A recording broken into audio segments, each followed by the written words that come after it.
اللهم صل على محمد وعلى آل محمد كما صليت على إبراهيم وعلى آل إبراهيم إنك حميد مجيد. اللهم بارك على محمد وعلى آل محمد كما باركت على إبراهيم وعلى آل إبراهيم إنك حميد مجيد. ربي اشرح لي صدري ويسر لي أمري واحلل عقدة من لساني يفقهوا قولي. السلام علیکم ورحمۃ اللہ وبرکاتہ. امید کرتا ہوں آپ سب خیریت سے ہوں گے. دوستو، آج کا ہمارا ٹاپک ہے حضرت عمر فاروق رضی اللہ تعالی عنہ کا بیت المال سے وظیفہ. حضرت عمر فاروق رضی اللہ تعالی عنہ بھی تجارت کیا کرتے تھے. جب خلیفہ بنائے گئے تو بیت المال سے وظیفہ مقرر ہوا. مدینہ طیبہ میں لوگوں کو جمع فرما کر ارشاد فرمایا کہ میں تجارت کیا کرتا تھا، اب تم لوگوں نے اس میں مشغول کر دیا، اس لیے اب گزارے کی کیا صورت ہو. لوگوں نے مختلف مقداریں تجویز کی. حضرت علی کرم اللہ وجہہ چپ بیٹھے تھے. حضرت عمر فاروق رضی اللہ تعالی عنہ نے دریافت فرمایا کہ تمہاری کیا رائے ہے؟ آپ نے فرمایا کہ توسط کے ساتھ جو تمہیں اور تمہارے گھر والوں کو کافی ہو. حضرت عمر فاروق رضی اللہ تعالی عنہ نے اس رائے کو پسند فرمایا اور قبول کر لیا اور متوسط مقدار تجویز ہوئی. اس کے بعد ایک مرتبہ ایک مجلس میں، جس میں خود حضرت علی رضی اللہ تعالی عنہ بھی تھے اور حضرت عثمان، حضرت زبیر، حضرت طلحہ رضی اللہ تعالی عنہ اجمعین شریک تھے، یہ ذکر آیا کہ حضرت عمر رضی اللہ تعالی عنہ کے وظیفے میں اضافہ کرنا چاہیے کہ گزر میں تنگی ہوتی ہے. مگر ان سے عرض کی ہمت نہ ہوئی، اس لیے ان کی صاحبزادی حضرت حفصہ رضی اللہ تعالی عنہ، جو حضور صلی اللہ علیہ وآلہ وسلم کی بیوی ہونے کی وجہ سے ام المومنین بھی تھیں، ان کی خدمت میں یہ حضرات تشریف لے گئے اور ان کے ذریعے سے حضرت عمر رضی اللہ تعالی عنہ کی اجازت اور رائے معلوم کی کوشش کی، اور ساتھ ہی یہ بھی کہہ دیا کہ نام معلوم نہ ہو. حضرت حفصہ رضی اللہ تعالی عنہ نے جب حضرت عمر رضی اللہ تعالی عنہ سے اس کا تذکرہ کیا تو چہرے پر غصے کے آثار ظاہر ہوئے.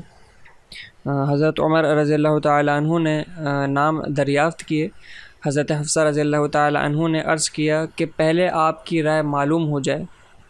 حضرت عمر رضی اللہ تعالی عنہ نے فرمایا کہ مجھے ان کے نام معلوم ہوتے تو ان کے چہرے بدل دیتا، یعنی ایسی سزائیں دیتا کہ منہ پر نشان پڑ جاتے. تو ہی بتا کہ حضور صلی اللہ علیہ وآلہ وسلم کا عمدہ سے عمدہ لباس تیرے گھر میں کیا تھا؟ انہوں نے عرض کیا کہ 2 کپڑے گیروی رنگ کے جن کو حضور صلی اللہ علیہ وآلہ وسلم جمعے کے دن یا کسی وفد کی وجہ سے پہنتے تھے. پھر فرمایا کہ کون سا کھانا تیرے یہاں عمدہ سے عمدہ کھایا؟ عرض کیا کہ ہمارا کھانا جو کی روٹی تھی. ہم نے گرم گرم روٹی پر گھی کے ڈبے کی تلپھٹ الٹ کر اس کو ایک مرتبہ چیڑ دیا، یعنی اس پر روٹی پر انہوں نے گھی لگایا.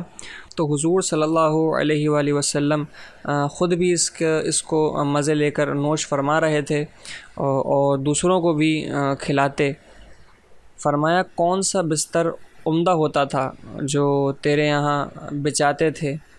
عرض کیا ایک موٹا سا کپڑا تھا، گرمی میں اس کو چوڑا کر کے بچھا لیتے اور سردی میں آدھے کو بچھا لیتے اور آدھے کو اوڑھ لیتے. اللہ اکبر. فرمایا حفصہ ان لوگوں تک یہ بات پہنچا دے کہ حضور صلی اللہ علیہ وآلہ وسلم نے اپنے طرز عمل سے ایک اندازہ مقرر فرما دیا اور امید آخرت پر کفایت فرمائی. میں بھی حضور صلی اللہ علیہ وآلہ وسلم کا اتباع کروں گا۔ میری مثال اور میرے دو ساتھی حضور اقدس صلی اللہ علیہ وآلہ وسلم اور حضرت ابو بکر صدیق رضی اللہ تعالی عنہ کی مثال ان تینوں شخصوں کی سی ہے جو ایک راستے پر چلے۔ پہلا شخص ایک توشہ لے کر چلا اور مقصد تک پہنچ گیا، دوسرا بھی پہلے کا اتباع کیا اور اسی طریقے پر چلا، وہ بھی منزل تک پہنچ گیا۔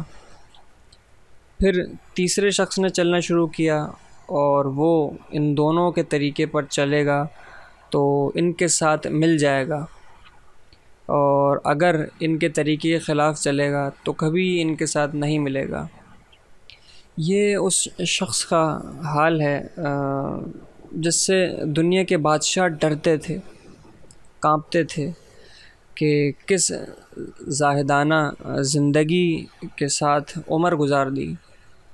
ایک مرتبہ آپ رضی اللہ تعالیٰ عنہ خطبہ پڑھ رہے تھے اور آپ کی لنگی میں 12 پیوند تھے، جن میں سے ایک چمڑے کا بھی تھا۔ ایک مرتبہ جمعہ کی نماز کے لیے تشریف لانے میں دیر ہوئی تو تشریف لا کر معذرت فرمائی کہ مجھے اپنے کپڑے دھونے میں دیر ہوئی اور ان کپڑوں کے علاوہ اور نہ تھے میرے پاس۔ اللہ اکبر۔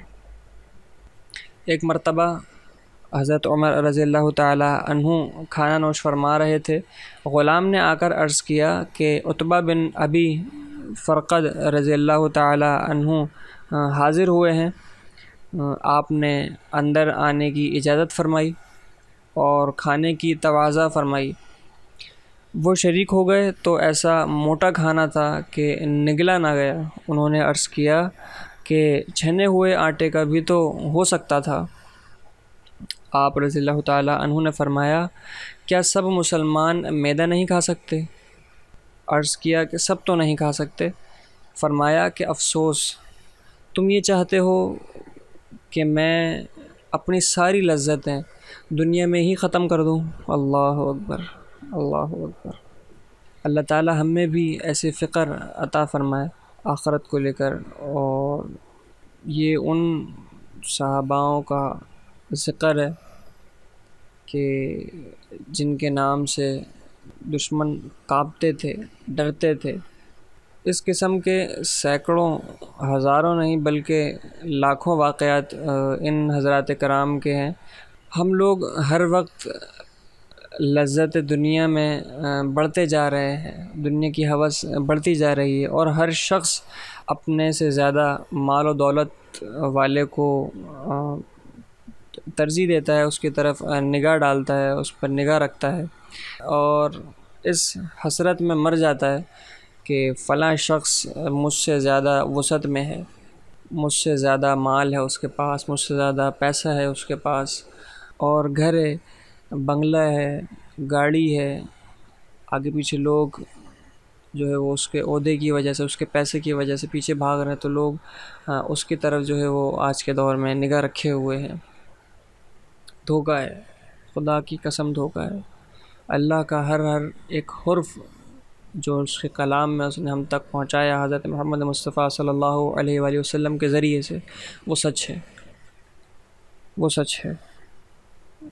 دنیا کو اللہ تعالیٰ نے کن تشبیہات سے نوازا ہے، کن تشبیہات سے جو ہے وہ بتایا ہے کہ دنیا کیا ہے، مچھر کا پر، مکڑی کا جالا اور دھوکے کا گھر۔ ہم سے پہلے کتنے تھے، ہمارے بعد کتنے آئیں گے، اور ہمارے رہتے ہوئے کتنے گزر گئے، کسی کا کوئی نام لینے والا نہیں۔ نام صرف اس پاک ذات کا باقی رہے گا جو جس کے قبضے میں ہم سب کی جان ہے، وہ اللہ ہے، اللہ ہے، اللہ ہے۔